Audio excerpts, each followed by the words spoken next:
नमस्कार, मी प्रज्ञा. जेव्हा लग्नगाठी बांधल्या जातात आणि लव्ह मॅरेजेस नसतात, असंच बघून मुलगा-मुलगी एकमेकांना पसंत करतात आणि नंतर एकमेकांचे जोडीदार होतात.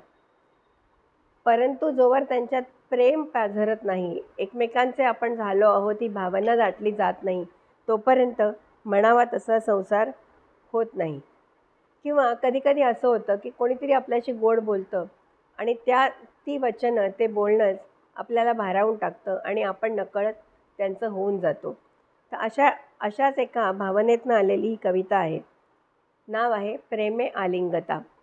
कदाचित इथे असं वाटतं, की कदाचित मागच्या जन्मीचेही ऋणानुबंध असू शकतील. अर्थात सायंटिफिकली मागचा जन्म तुम्ही आम्ही बघितलेला नाही. पण असं घडतं, की एखाद्याविषयी आपल्याला प्रेम वाटतं, एखाद्याविषयी तिरस्कारही वाटतो. कवितेचं नाव आहे प्रेमे आलिंगता. मधुर वचनी भुलून जाता, मधुर वचनी भुलून जाता, परकाची तो आपुला होता, परकाची तो आपुला होता. प्रेमरंगी प्रेमी रंगुनी जाता, प्रेमरंगी प्रेमी रंगुनी जाता, अन्य काही सुचेना आता, अन्य काही सुचेना आता. प्रेमच जगणे अन्य विसरणे, प्रेमच जगणे अन्य विसरणे, क्षणक्षण आतुर सदा मिलने, क्षणक्षण आतुर सदा मिलने.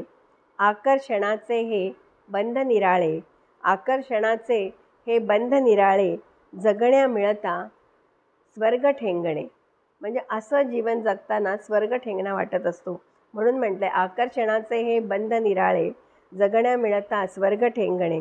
प्रेमे आलिंगता परस्परांना, प्रेमे आलिंगता परस्परांना, स्पर्शात भासता आपलेपणा, स्पर्शात भासता आपलेपणा. द्वयात साधता ही एकात्मता, द्वयात साधता ही एकात्मता. होई मग संसारात सृजनता, होई मग संसारात सृजनता. खूप गहन अर्थाचं हे काव्य आहे. हे प्रत्येकाच्या बाबतीमध्ये कधी ना कधीतरी होत असतं. म्हणजे माणसाच्याच असं नाही, तर निसर्गाच्या बाबतीत, पशुपक्ष्यांच्या बाबतीत, अनेक वस्तू प्राणीमात्रांच्या बाबतीत होत असतं. आणि म्हणूनच ह्या काव्याला मी प्रेमे आलिंगता असं नाव दिलं आहे. जसं बऱ्याच वेळा मी पावसाळ्याच्या कवितेत उल्लेख करते, की वरुण जेव्हा प्रेमाने धरतीला आलिंगतो, तेव्हा अनेक प्रकारची जीवसृष्टी, म्हणजे अनेक प्रकारची बिया फुलून येतात, फळून येतात आणि सृष्टी हिरवीगार होते.